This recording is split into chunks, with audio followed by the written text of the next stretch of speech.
जय श्री महाकाल। विशेष बात,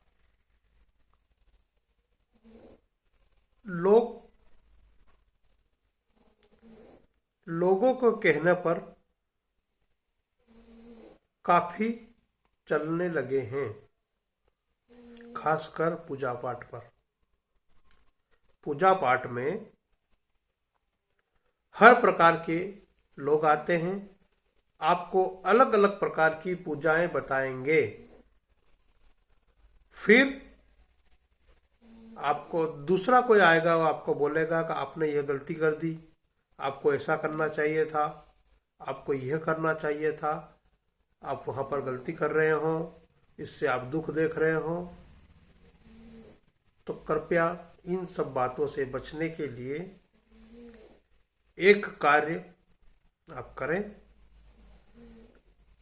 आपका जैसा अंतर मन कहे, अंतर का मन, भगवान जी की उसी प्रकार से पूजन करें।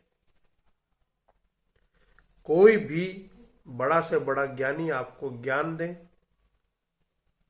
उसके हिसाब से पूजन पाठ न करें, और करना है उसके हिसाब से, तो फिर आपको बिना गलती किए उसी के हिसाब से चलना पड़ेगा। वह उनकी जगह सही है। अगर पूजा आपने सीखी है तो उसमें त्रुटि एक रत्ती भर भी नहीं होना चाहिए। अगर आपको पूजन करनी है, टाइम कम है, तो पूजन को सीखने में न लगे। जैसा आपका दिल चाहे भगवान जी की उस प्रकार से पूजन कर दें, आपको लाभ बहुत मिलेगा। अगर सीखने गए तो आप नुकसान उठाने लगेंगे, क्योंकि सीखी हुई चीज में अगर कोई गलती करी तो उसका नुकसान या उसका दोष आपको लगेगा। उदाहरण के तौर पर, अगर घर में अगर कोई बच्चे हैं और वह कोई गलती करते हैं, तो अपन क्या बोलते हैं कि बच्चा है, इसको इस चीज का पता नहीं था, चलेगा। बड़ा हो गया, समझदार हो गया, समझदार होने के बाद भी अगर किसी इंसान ने गलती की है तो उसको माफी नहीं मिलती, क्योंकि उसको उसकी जानकारी थी, फिर भी उसने गलत कर दिया। इसलिए भगवान की पूजा पाठ में ज्यादा जानकार न बने। आपका अंदर का भाव अगर अच्छा रखते हैं तो आपका जैसा जी चाहे भगवान जी की सेवा करें, आपको बहुत लाभ मिलेगा।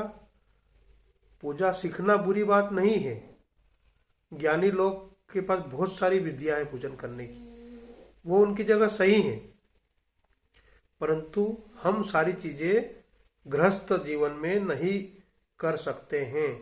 इसलिए भगवान जी की सेवा बिना जानकारी के, अपने भाव के अंदर से जो भी भाव निकले उस हिसाब से करें, तो लाभ कहीं गुना ज्यादा मिलेगा।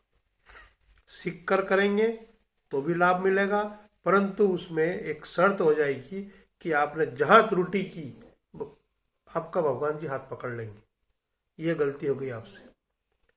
परंतु बिना गलती के करेंगे, बिना जानकारी करेंगे, तो आप कोई सी भी गलती कर दो, आपको पूजा का पूर्ण फल मिलेगा, पूर्ण फल मिलेगा। मेरी जवाबदारी। परंतु अगर सीख ली है आपने पूजन, तो आपको उसके हिसाब से चलना पड़ेगा। उसमें आप त्रुटियां नहीं कर सकते हो, और करी तो फिर नुकसान उठाने के लिए भी आप तैयार रहो। इसलिए जहां तक हो सके अपने अंतर मन के हिसाब से भगवान जी की सेवा करें, पूजा करें, आराधना करें।